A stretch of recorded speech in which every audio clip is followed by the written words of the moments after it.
powerful, right?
About 30, call this July 12th council meeting. First round of invitation by Councilwoman Nancy, followed by the pledge of allegiance being led by American Legionnaire Leah Lawson. Please rise and pray.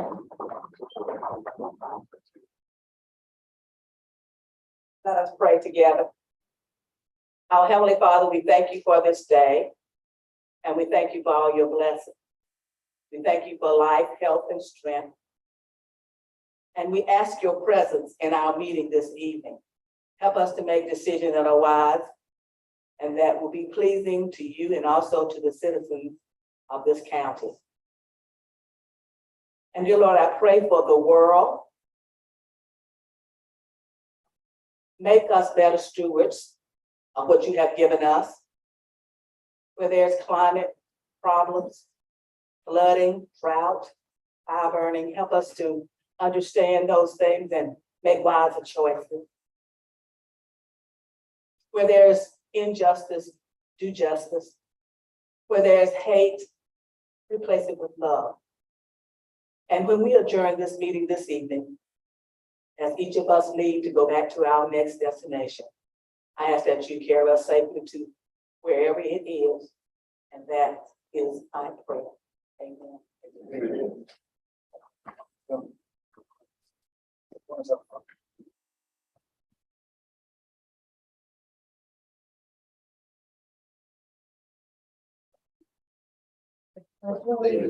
the flag of the United States of America, Come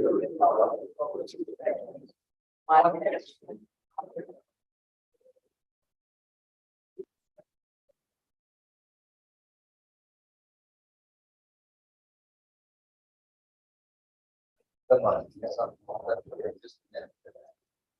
But up first, we're gonna ask for a motion to approve the agenda.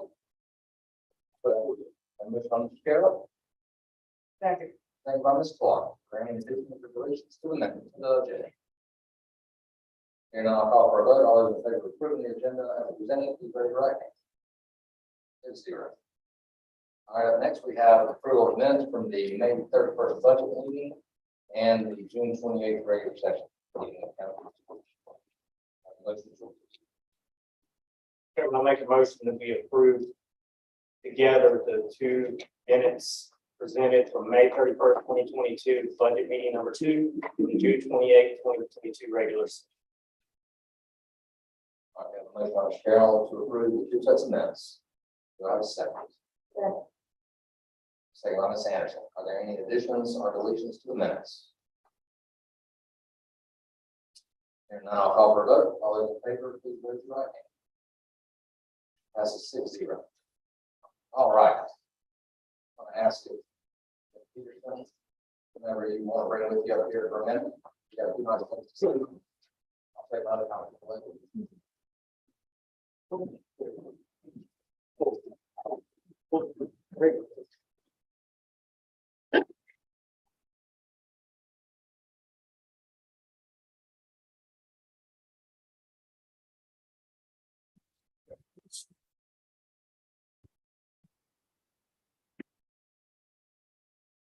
All right. I want to say a few things about these guys. For those of you who don't know who they are, it's the American Legion Post 25 from here in Lawrence.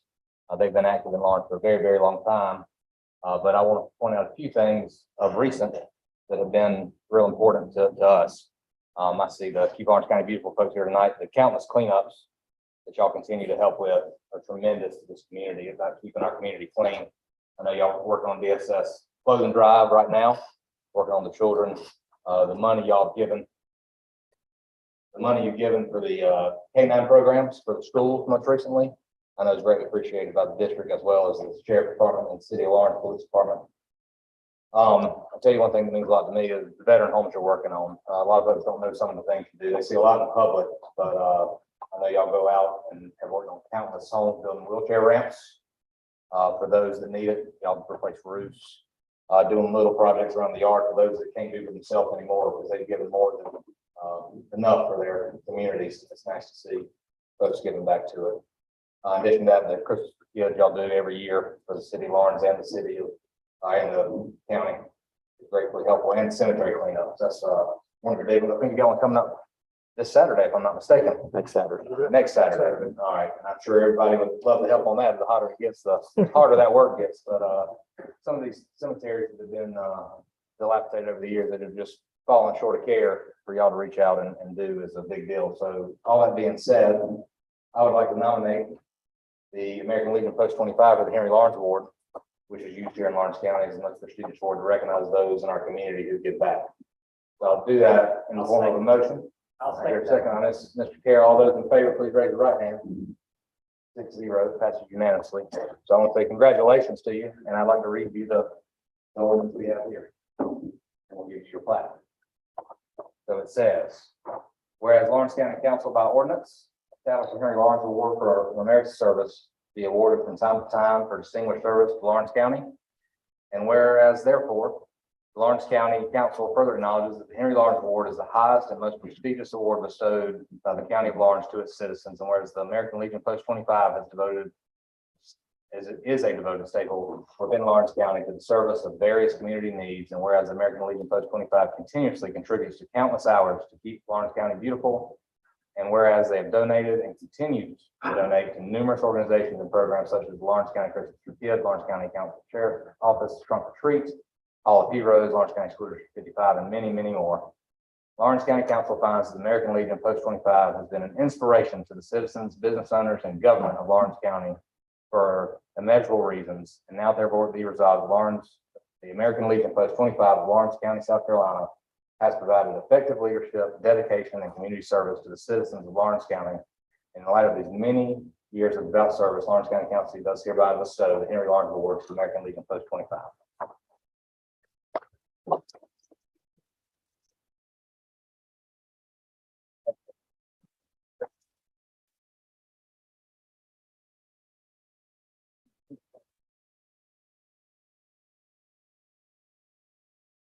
Gotta say, I don't get caught off guard that often, but you got me on this one, Mr. Chairman. Councilman, Councilwoman, thank you so much for the recognition. It's not about the recognition, but wow, is it appreciated. So thank you so much. I really appreciate the recognition, and we will display this with pride. Thank you so much. Thank you for all you do. You want to do it in the middle? My council get back. Do it in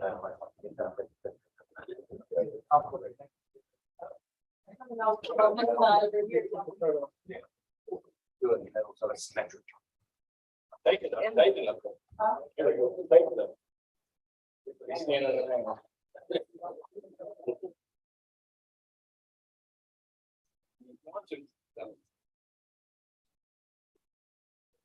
All right. 1, 2, 3. 1. 1, 2. All right.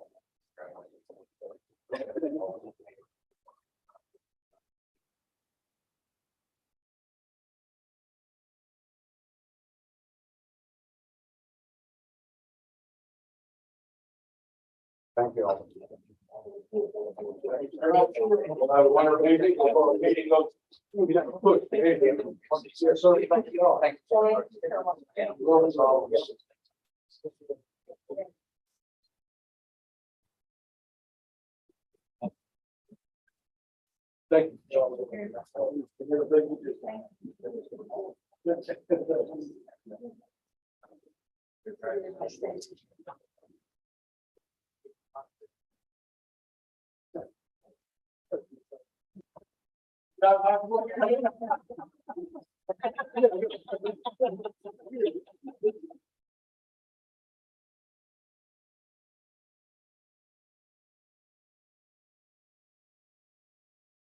All right. Congratulations again, guys. We greatly appreciate all that y'all do. All right, up next, we have the public comment section. People signed up. Mr. Cook. Bill Turner.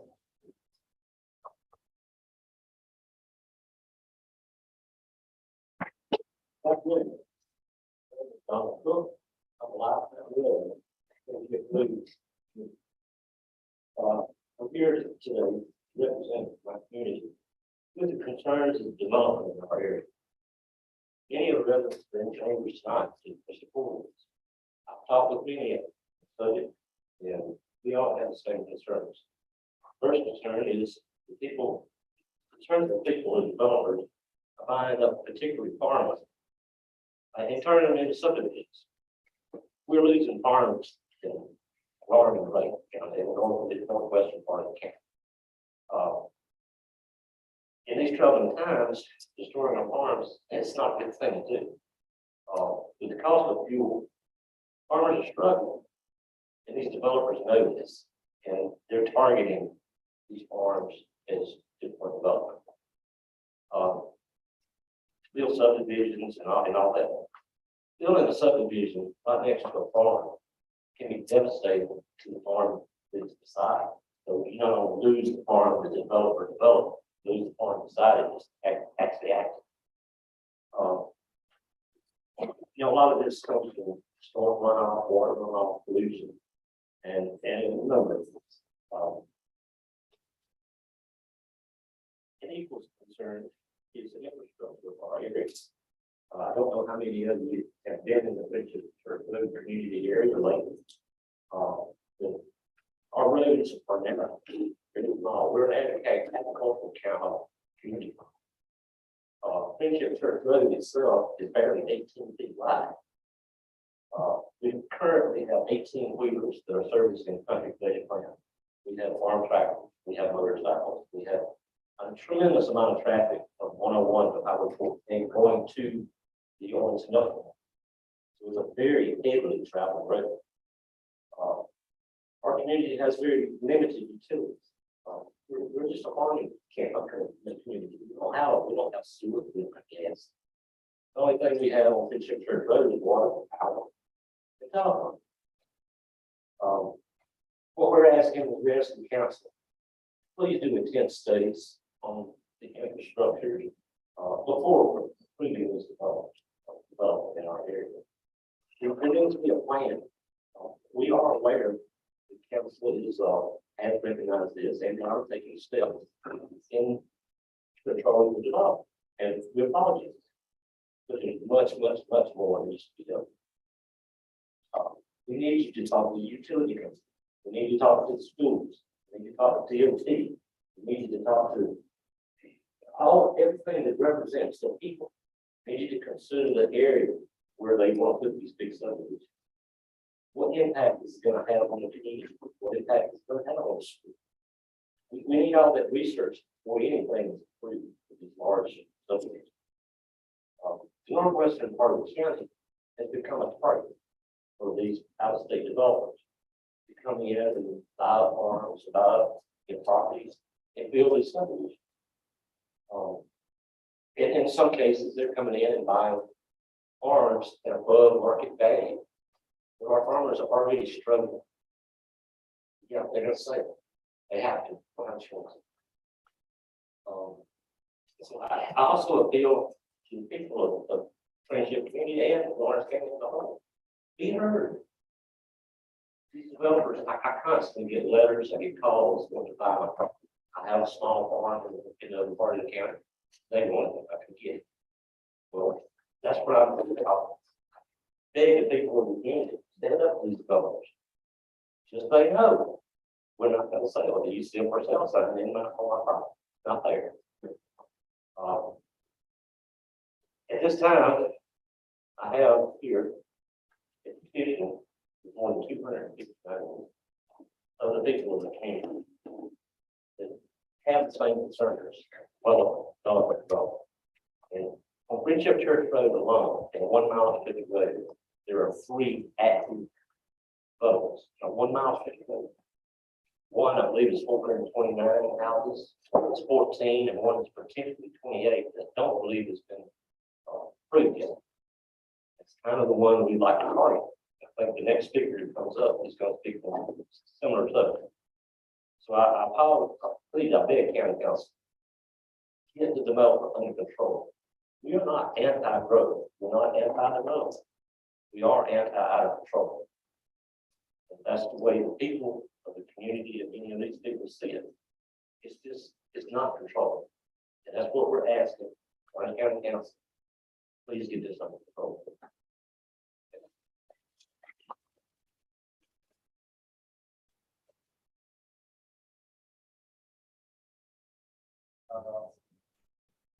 Next, Mr. Joe Timmons.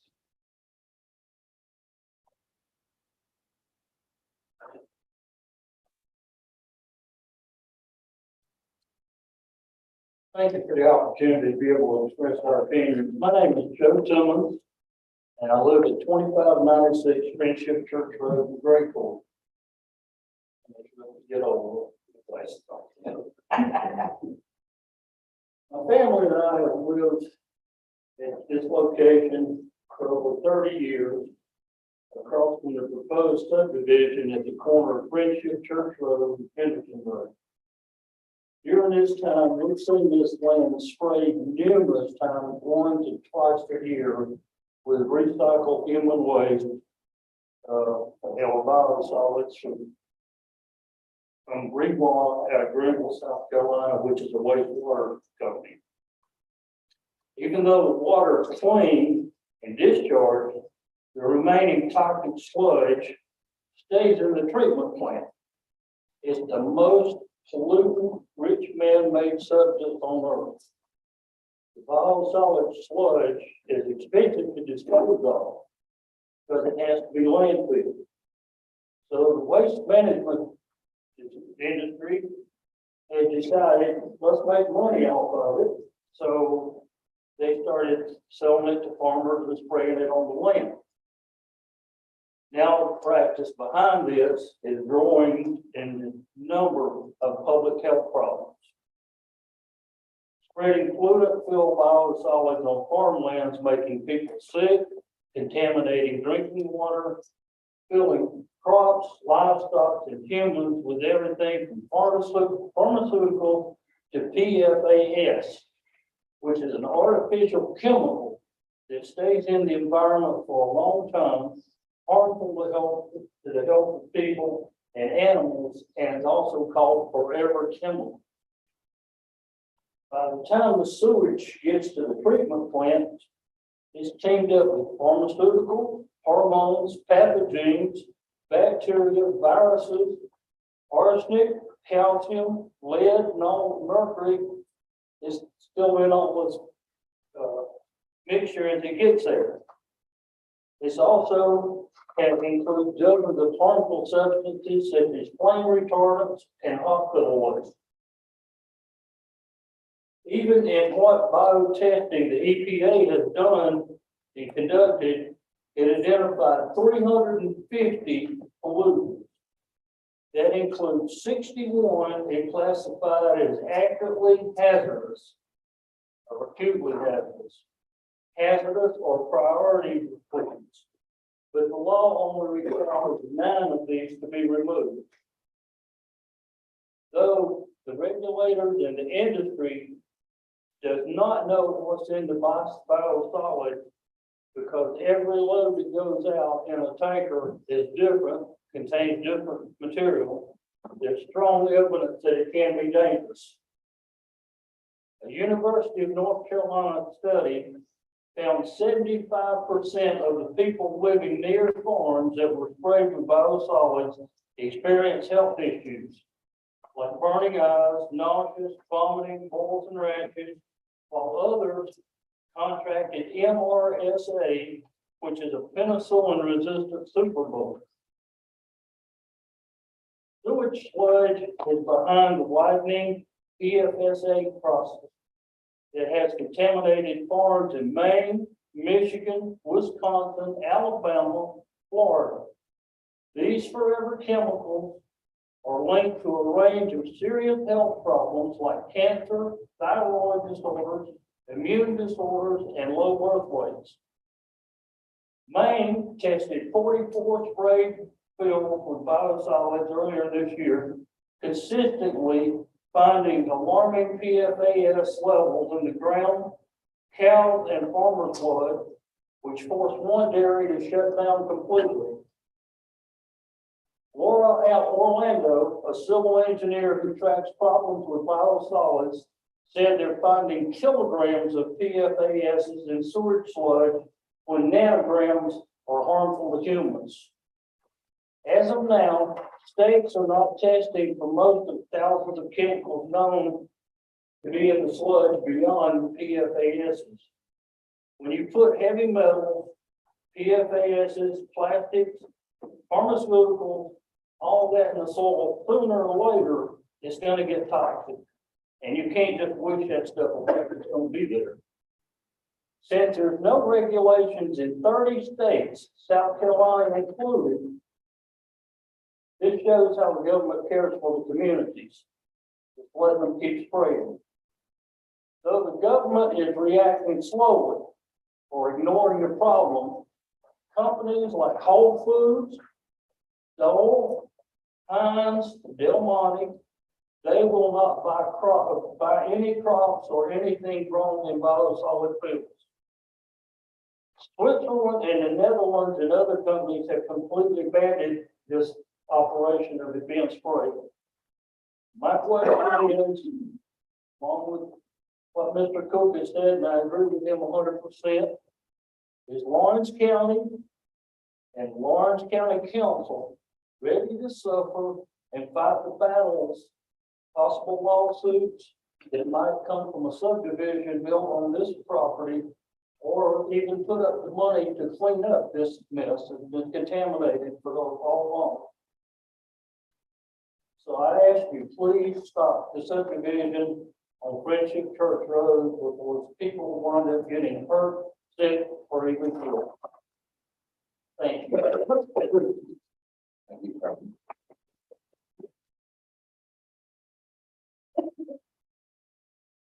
Next, I'm not gonna attempt to pronounce your last name, it's not Warner. You like to come up next.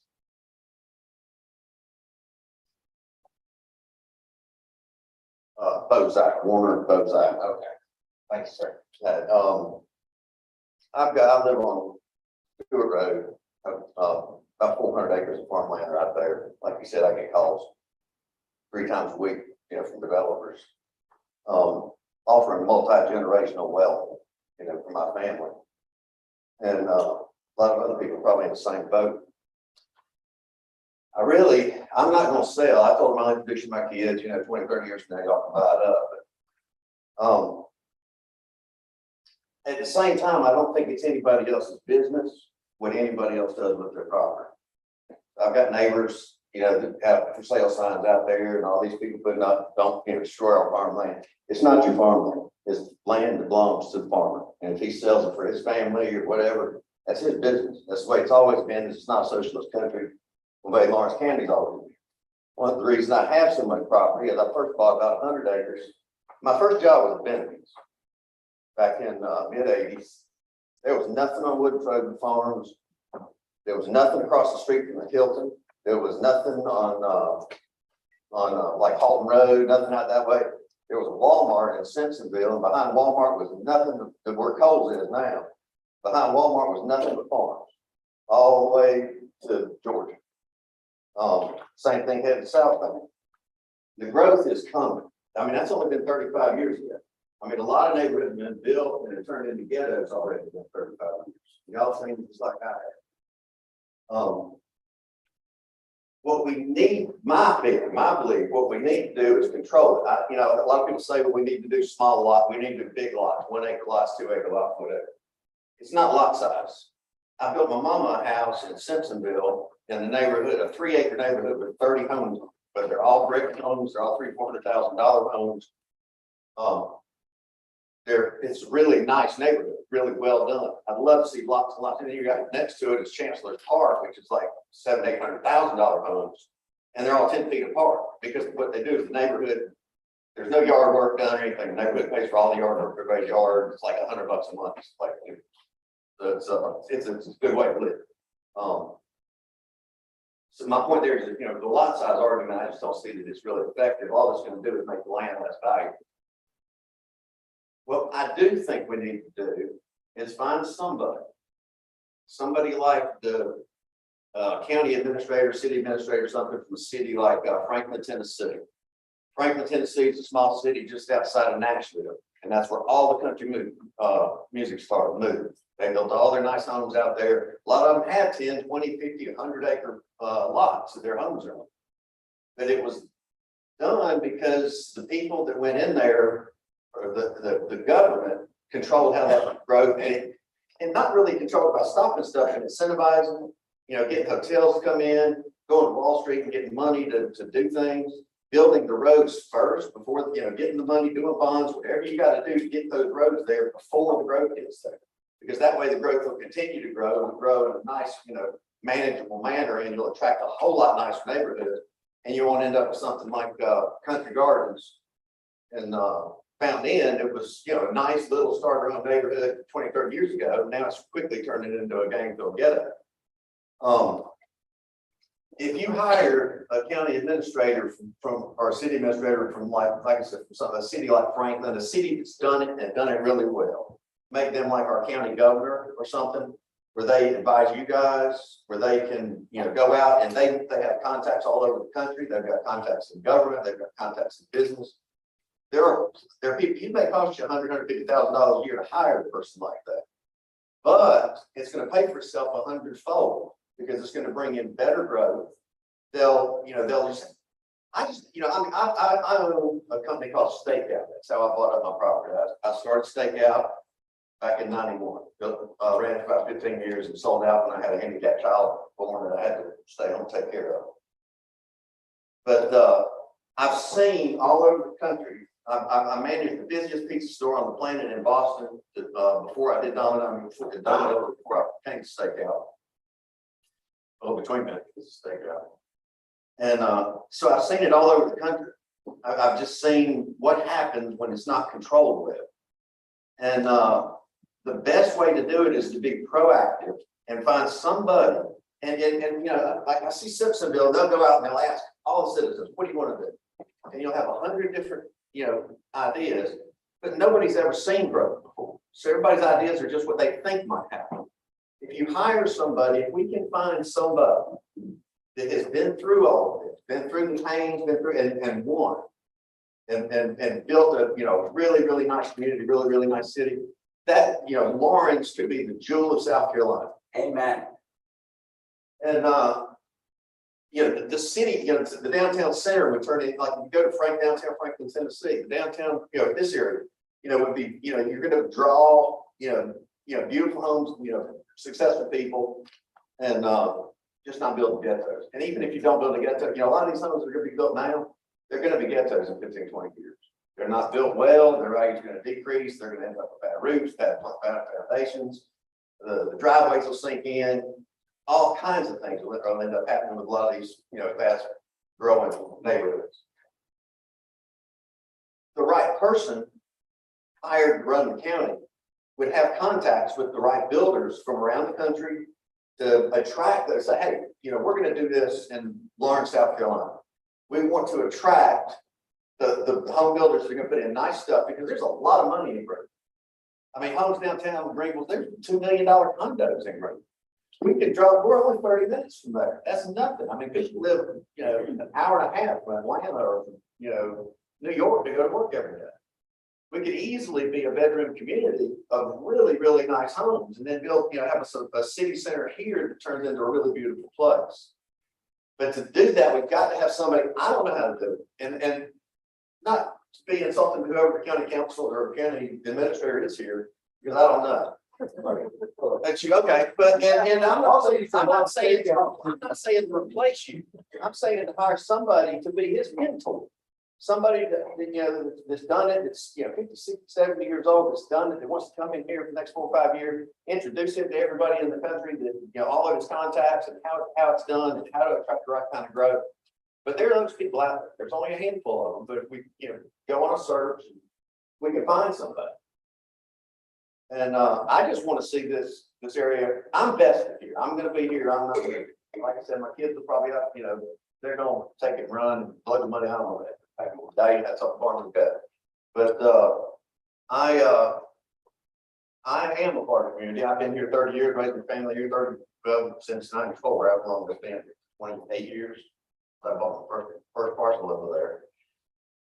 And I had a guy that came in and had a couple hundred acres. He clear cut it right next to me in the mid-90s. And he was going to put in 200 mobile homes. So I went to him and I said, look, I said, you know, I don't want to live next to 200 mobile homes because I just don't know what kind of violence or, you know, crime or whatever that's going to bring in. I said, so if you're going to put in 200 mobile homes, I'm going to have to put 100 mobile homes on my 100 acres. I'm closer to the highway than you are. Mine is going to sell first. And so I told him, I said, either sell me your property or I'm going to go ahead and just, you know, do the same thing you're doing. And you're going to have to wait until all mine sold before I get you. They'll make minutes further from the highway. So he sold me that 200 acres and then ended up buying another 300 or 400 acres, a couple hundred with my brother that we still got in timber out on Stewart Dairy Road. I don't know if y'all, any of you have been on Stewart Dairy Road, all those nice, really, really nice homes. Those are there because I restricted the deed when I sold that home. And I wanted to control what happened, so I bought it. I restricted the deed, restricted the contract when I sold it. And now you've got 15-acre lots with $1 million homes on it. I mean, some of those homes are, you know, like 7,000 square feet on that lake that I had built up there. I mean, I put in a lake, made it real attractive, sold, and they restricted both sides of the road. The one side of the road was like 2,024 square feet. The other side was 4,000 square foot minimum on the lake. And it's beautiful. And I just got lucky. You know, the land was cheap back then and I bought it. You know, I borrowed money from the bank, restricted it because I just wanted it to be like that because it was going to be next to me. So my point with that, once again, is that I don't want to tell anybody what to do with their property anywhere. If somebody wants to sell their property to developers, developers will come in, but we can control what kind of homes they do.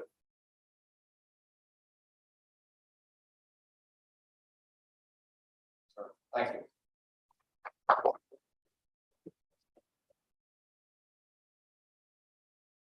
All right, next up, we have reports to council. Call Carol, who's chairman of the Emergency Services Committee, to give us a report on your meeting last week. Thank you, Mr. Chairman. Pursuant to discussions we had on ambulance transports out of the county, we had a meeting of our committee last week. And out of that, we took the policy for transports, out of county transports, patient care from the EMS. And we reviewed the entirety of the document, made the suggestions and changes, and then we, out of committee, voted 3-0 to approve the draft policy that came out of our meeting.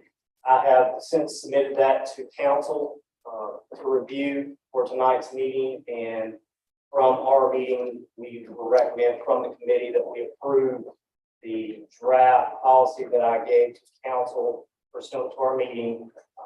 That was voted 3-0. We submit that for approval tonight. Or is that a formal motion? I make a motion out of committee that we approve the draft policy that was. All right, we have a motion from the committee. It does not need a second. Is there any discussion from council or questions? Carol, policy.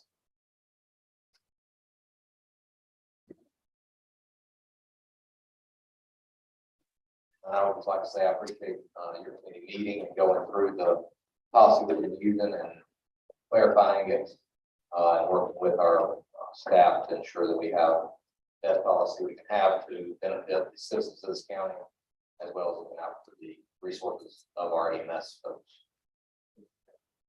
There's no further discussion. I will take a vote on adopting the policy as presented from the Emergency Services Committee. Is this the last question or am I the one? No, sir, not on the second. Okay, no problem. All right, all those in favor, please raise your right hand. Motion passes 6-0. All right, next up, council submissions. Are there any new submissions for approval tonight? All right, next up, we have second reading on ordinance 928, project Duke. Mr. Coleman, you got something? Yeah, sorry, I wasn't here at the last meeting for the first reading, but Project Duke is $16 million facility investment for a single distribution center. It'll have about 85 employees. All right. Thank you so much. If you weren't here, we did it. Thank you though for all the hard work of your staff and working on Project Duke in Lawrence County. Appreciate it. Are there any questions from council? Here now, accept the motion to approve ordinance 928, second reading, Project Duke. Mr. Chairman, I move for second reading approval of ordinance 9. Motion by Ms. Anderson, second by Mr. Carroll. Any further discussion? Here not, I'll call for the vote. All those in favor, please raise your right hand. 6-0. Thanks, sir. We look forward to third reading and moving up to 10. All right, up next, we have a discussion on buffers and open space as well as the tree protection draft. I'll call on the attorney, sorry, the county administrator first, and let you defer to staff. Thank you, Mr. Chairman. There's been a lot of discussions internally on how to do this. I've heard most of the discussions and leadership of our planner that we hired help prep those discussions. So I would like to give the floor to her if she'd be agreeable to it. She can take counsel on her properties. All right, feel free to join us. We're going to hot seat.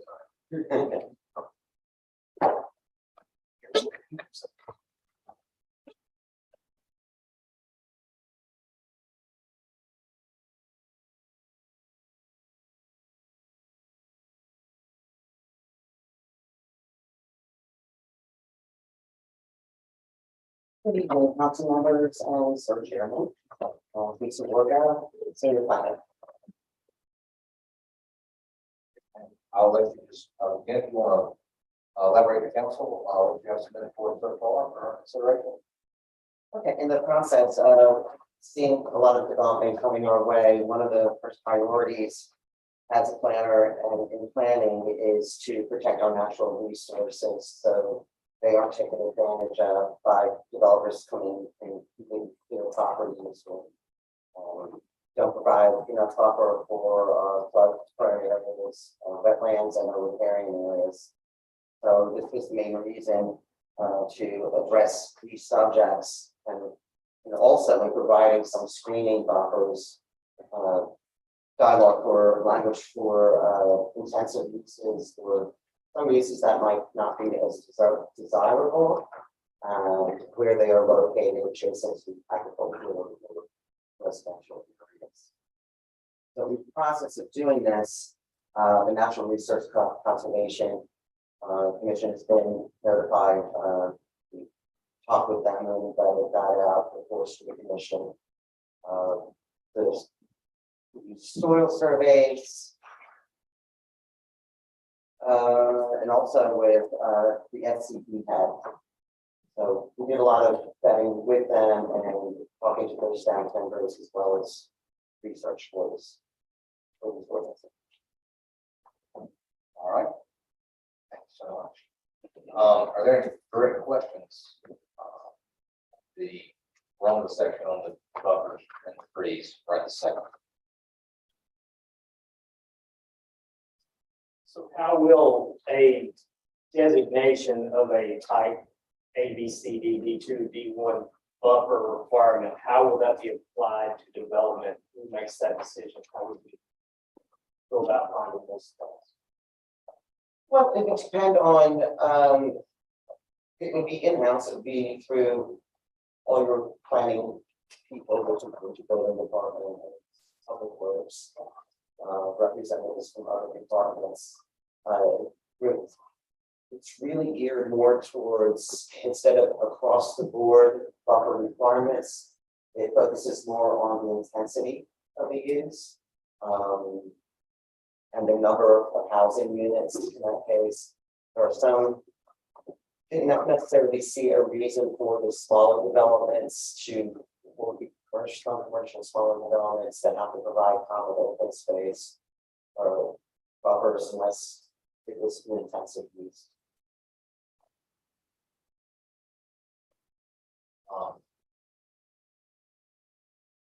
I have a question for the county attorney. Are we going to, your recommendation that we go to this separate ordinance as the appendix to the subdivision ordinance, or would you advise? I think that's my first inclination is to go in that direction, and what we're trying to do with Florida and all is trying to piece those things together like Councilman Carroll said, as to how does it fit, where does it fit. That's the process we're going through right now, and it's pretty intense. Try to make sure that A plus, B equals C, and that's kind of where we're going now.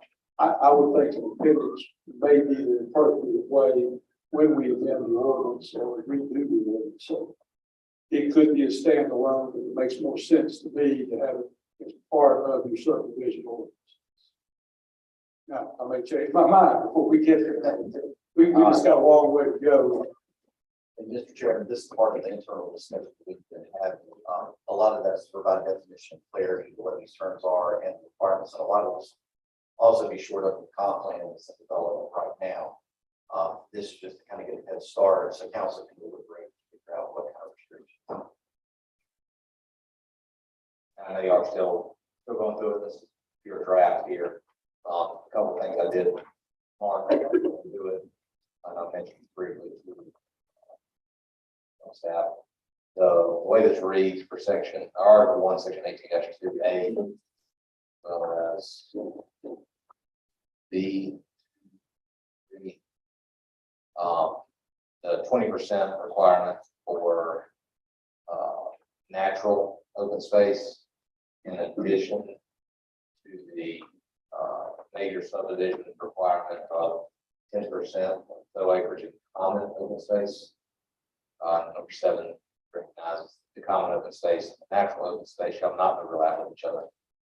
That means we're gonna kick this back to 30%. Restriction of use, that's the way I read this. I believe they were at 25. I would be a little nervous of going to that 30% mark. Personally, I think there's common ground we can make on either overlapping or taking a look at maybe a total percentage that could be for either or with a minimum of each. And I think there's a way we could look at that. I'm maybe already currently working on that, so I won't go too deep. And then as Mr. Carroll already mentioned, some of this D1, D2, just identifying where they go, I think is important. And obviously, we have, if zoning exists in Orange County, it would be real easy to address that. I just want to make sure we're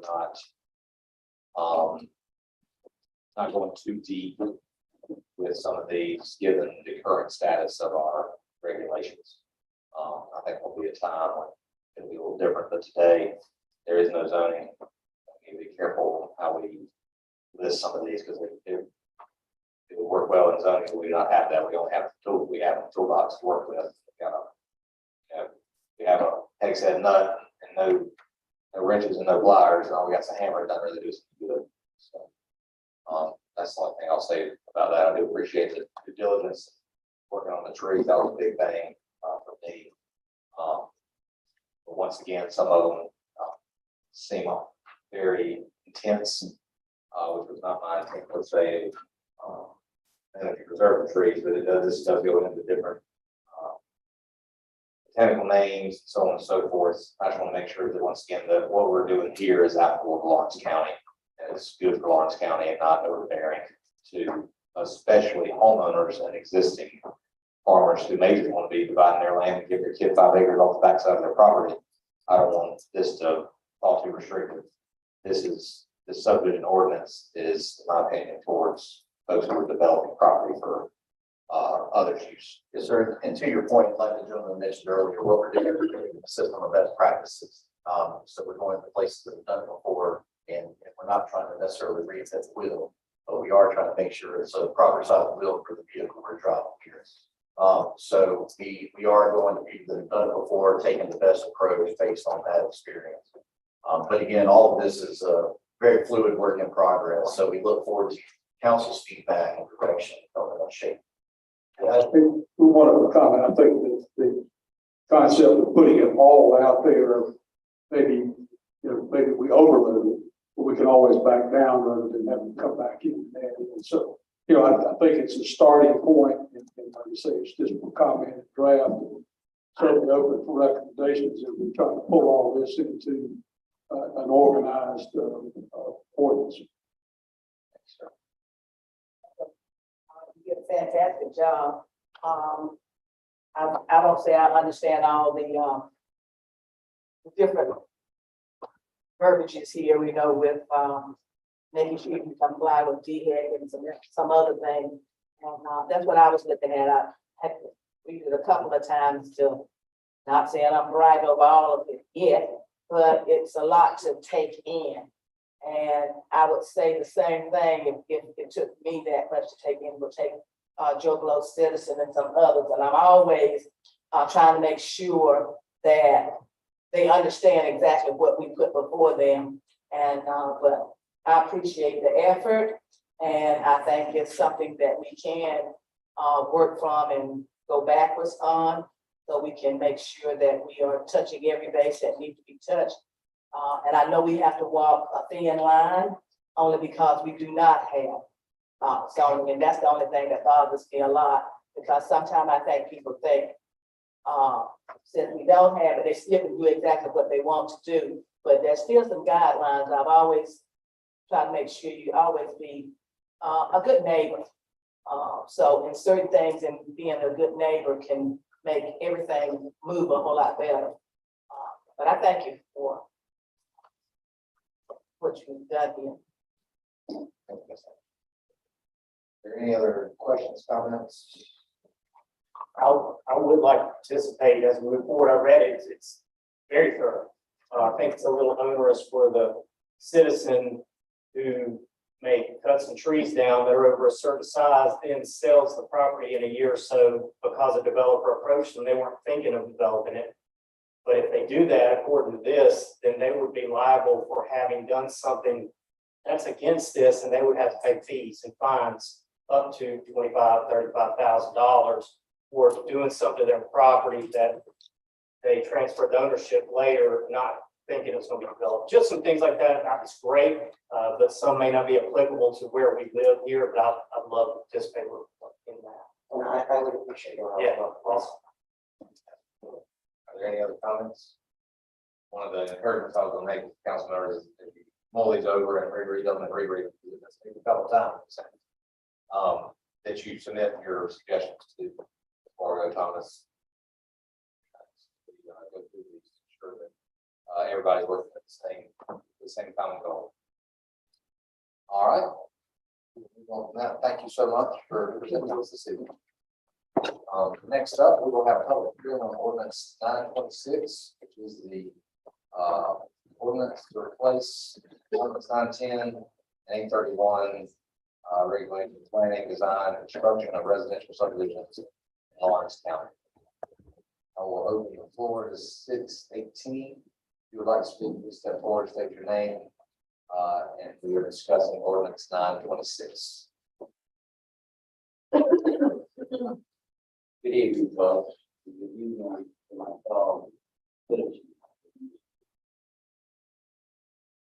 First, I want to start off with pointing out very clearly that our new administrator for the county of Lawrence is a man of great dignity, and he is a man with an open mind, and he meets people. I know this personally from my own experience, just in the last several weeks.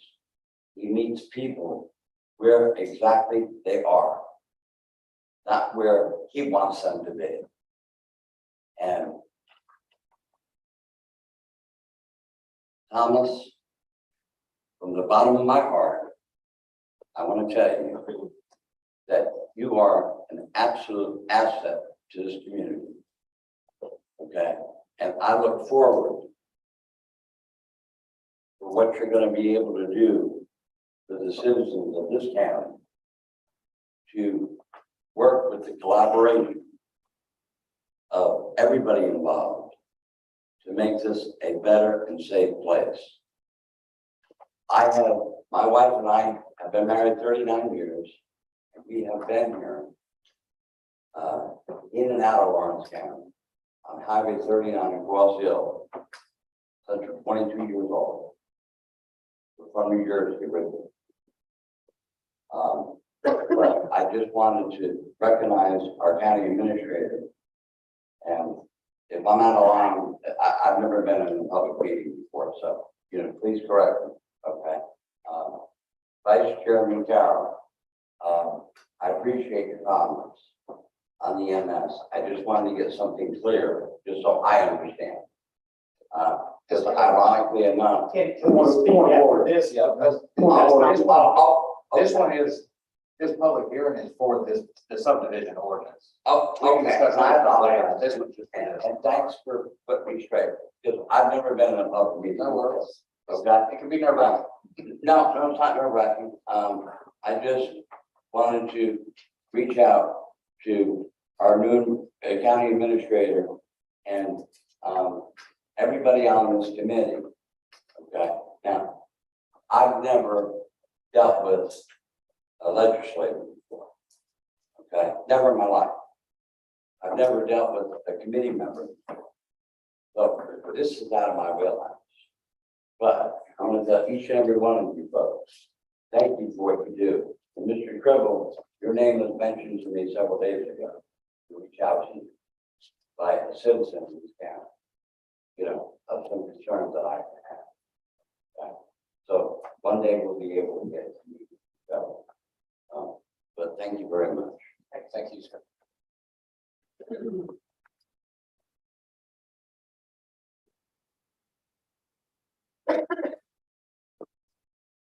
Floor still open for public hearing on ordinance 926.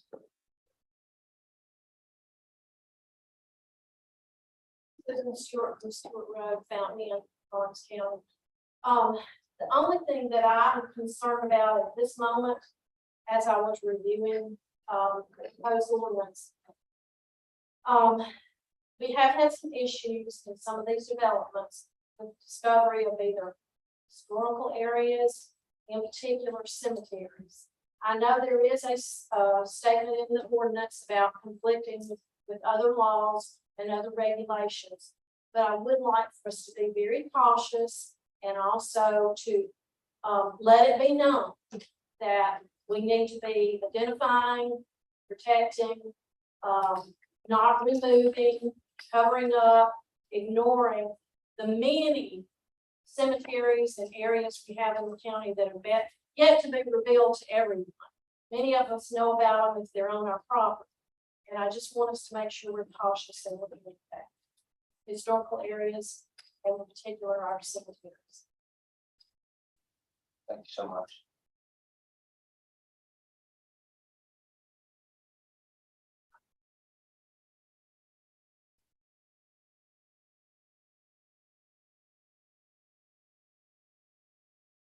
Anybody else like to speak on 126?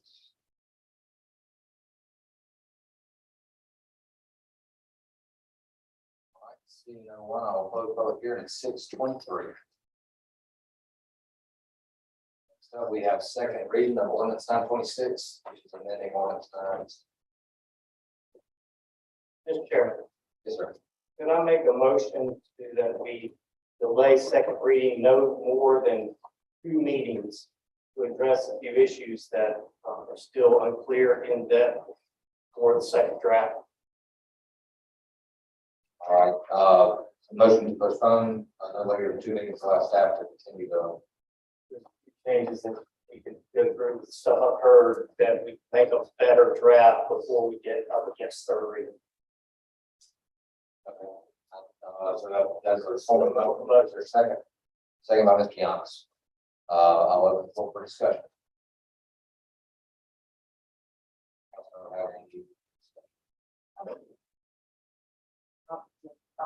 That, but I know that this time frame's already built in. So I just want to know if the time frame wasn't enough. I think we could be right on schedule if we do no more than 2 meetings. All right, I agree with that. Allow staff to continue to work on it. I would like, as we revise it, to hear from the public though before we vote to adjourn. Or we have public comments and everything, but I'll make sure that the public's able to read through it, and evaluate it, and give their input on any changes that may be made as we draft it. So, And if council desires to have another public hearing, posted and noticed, we can certainly do that. that would be perfect. Okay. We'll work on that. And staff does appreciate the extra time. Thank you. All righty, so we have a motion on the table to postpone the second reading, no longer than 2 meetings from now. There was no further discussion. I'll call for the vote. All those in favor, please raise your right hand. 6-0. All right, thank you. And I know that many aspects of our staff have been working diligently on this, with all different ideas and things going in the favorite direction, trying to make it what it needs to be. And I appreciate all the work all of you are working on.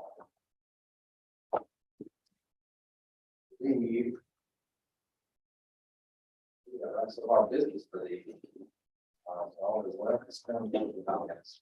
Start on my right, Ms. Clark. I just want to thank everybody for coming out and expressing their concerns. As always, it's good to express your concern to see what's going on in your community. And I just want to say thank you and thank all of you for coming out. That's nice, Chair. All right, Ms. Giannis. Yes, I got a couple of things, there was a good point brought up tonight. It sounds like maybe sometimes we may be with the cart in front of the horse. As far as like the infrastructure on some of these subdivisions, the impact of this biosolids, I'm not sure what dies that developers have to adopt, what T's they need to cross before they're accepted. to do the subdivision. Gentleman spoke twice, I'm sorry, I didn't get your name, but he hit the nail on the head. Some of these subdivisions on these small houses, that's fine for a first time buyer, about 68 years old. I've seen this happen a half a dozen times. After 15 years, these first time buyers, they move on up. Rental companies come in and buy these houses. I was in a rental business, and if you don't watch it, it'll go down fast. And when these rental companies get these, property managers to look after for them, they're looking for that rent. How these people act, they don't care, because the owner, that's all they're looking for, he's allowed to be 30 miles off. These are some things I'd like to, I'm gonna do a study on. He dropped some ideas of the land. It's big, I don't know if you're familiar with. I've done this work, man, from Franklin, Tennessee, he goes in the bank. Build these subdivisions, I know everybody can't afford 15 acres, $700,000 million house. But there are some things I think we can address to, make these subdivisions nice, subdivisions 25 years from now. That's all I got right now, but I wish you would, don't rush into it. I'm glad that the amendments were made on the ordinance, we're going to have a reading on it in a couple of weeks. I'm proud of them, but I still think it's more. Sanders. I have to compliment the people up in the Fountain Inn area. There is a lot of growth there. You got an opportunity to, David was going to mention it, I can't lunch at that area last week. And so while I was there, I picked two roads or three roads to go down to see some of the growth there. And it is a lot of varied growth, but and it's still happening. So I'm looking at it's gonna be a lot of growth there. And I think it's because of the Greenville area. But I'm hoping that through the things that we do here, it will be successful in making sure that you have a little bit of growth that you would like to see. And I'm hoping that we'll be able to help out in the way that we can. But it is a lot of growth going on in that particular area, especially on the Lawrence County side. Yeah, thank you, Mr. Chairman. A lot of input from the people that are impacted directly, the communities that people live in, so they have opinions about what they want, what they think will work and what they think won't work. We did, in an attempt to do something very similar to what Mr. Bozak was talking about, is to hire a planner for our county that we never had, to look at options for zoning, which is ultimately going to be the only way you're going to say this part of the county needs to be this type of house, or this part of the county needs to be this, or these are too small, or that. We'll never solve that in an ordinance. You really can't solve it per se with zoning, but the only way to get to that point would be to have it, and that's going to take a minute. So in the meantime, if we can make substantive changes to the subdivision ordinance that we have, which is going to directly impact the growth of these developments that we're talking about.